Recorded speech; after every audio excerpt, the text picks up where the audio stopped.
Peuple révolutionnaire du Congo, bonjour. Aujourd'hui, 7 mars 2024, je décide de vous partager un article du professeur Voto sur le plan de Clinton de balkaniser le Congo et un plan qui n'a pas marché 30 ans plus tard. Alors que le Rwanda commémore le 30e anniversaire du génocide, les Congolais comptent le nombre d'années d'insécurité et de guerre qu'ils subissent depuis l'avènement de Paul Kagame au pouvoir à Kigali. Depuis 30 ans donc, la région des Grands Lacs vit une réalité étrange, décidée depuis Washington par l'administration Clinton. Et qui s'apparente étrangement à l'histoire de l'Afrique au temps de la partition du continent par Bismarck. L'histoire est un éternel recommencement, dit-on. Museveni, le nouveau Bismarck. Le nouveau Bismarck africain. L'administration Clinton table sur l'Ouganda au début des années 90 pour réaliser son rêve sur la RDC. Clinton choisit Museveni, qu'il surnomme le nouveau Bismarck. Avec comme mission piloter tous les bouleversements que va subir la région des Grands Lacs. Après la perestroïka, le monde devient unipolaire. Les enjeux ne sont plus politiques, comme à l'époque de la guerre froide où Mobutu pouvait jouer un rôle dans la région. Les enjeux sont désormais économiques et l'Amérique se décide de maximiser ses rendements à travers les firmes internationales. Pour Bill Clinton, qui veut réécrire l'histoire de l'Afrique, Museveni est l'homme qu'il faut pour jouer le rôle que le chancelier allemand a joué en 1885 dans le partage de l'Afrique. À l'image de Bismarck découpant l'Afrique comme un gâteau avec un couteau, Museveni va entreprendre les projets de la révision de la carte des pays des Grands Lacs par les armes et à travers des rébellions montées à cette fin. Les projets de Bill Clinton passent par la balkanisation du Congo à partir de Kampala et comme l'histoire se répète, à l'image de Bismarck qui sera pas le premier bénéficiaire de la conférence de Berlin, Museveni ne sera pas le premier bénéficiaire de la balkanisation du Congo. Kagame, le nouveau Léopold II. Certes, Bismarck convoque la convocation de Berlin, mais le plus grand bénéficiaire de cette conférence est le roi Léopold II de Belge. La conférence de Berlin a un objet principal, le libre-échange sur les côtes et sur les fleuves Congo en faveur des grandes puissances. En réalité, la conférence de Berlin, c'est la conférence sur le Congo. Et l'une des grandes résolutions, c'est que le Congo devait rester un espace de libre-échange où les grandes puissances pourraient commercer librement. Toutefois, la gestion de ces grands espaces sera confiée à Léopold II.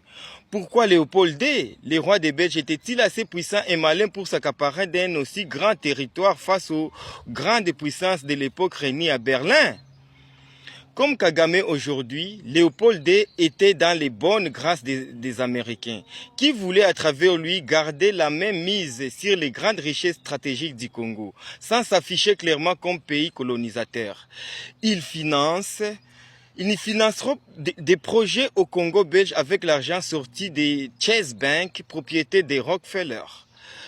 Comme Kagame, Léopold II n'était qu'un sous-traitant des Américains. C'est grâce aux Américains que la voix du roi des Belges a pesé à la conférence de Berlin. Comme Léopold II, Kagame, fort de l'appui des Américains, va se comporter en monarque. Il est l'auteur du deuxième génocide au Congo avec les mêmes modus operandi 10 ans pour arriver aux bénéfices économiques.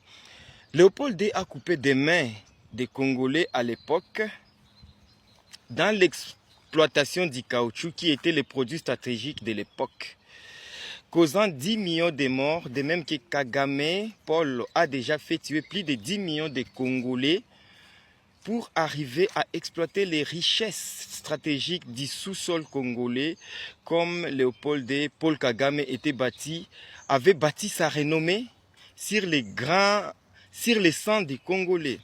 Face à cette stratégie, la communauté internationale et la presse internationale ont décrété une omerta organisée parce que les grandes puissances, dans une logique économique, estiment que la vie des Congolais vaut moins que les richesses. Des crimes de guerre, des crimes contre l'humanité, des crimes de génocide. Des crimes de génocide vont être commis. Commis au Congo n'épouvante personne. Les femmes sont violées, celles qui sont enceintes sont éventrées, les hommes sont enterrés vivants, les chefs des villages sont dénudés devant leur population pour déstructurer la communauté. Mais la communauté internationale dit circuler, il n'y a rien à voir. Le Rwanda, la Belgique, des Grands Lacs. Bill Clinton a choisi les pays de Kagame pour jouer le rôle des sous-traitants dans l'exploitation du Congo comme l'était hier la Belgique. Petit pays enclavé dans la région des Grands Lacs, le Rwanda ressemble étrangement à la Belgique par sa petite superficie et par sa population et par la faiblesse de ses ressources. Comme la Belgique avec ses deux communautés wallonnes et flamandes qui se rivalisent, les Tutsis et les Hutus sont en conflit permanent et s'entre-déchirent. Comme la Belgique pouvait hier fournir aux États-Unis d'Amérique de l'uranium du Congo, la Belgique, pour mettre fin à la Deuxième Guerre mondiale, le Rwanda exploite illégalement les minerais stratégiques du Congo pour les bénéfices de l'industrie américaine, coltan, lithium, cassitérite, cobalt, nodium et consorts.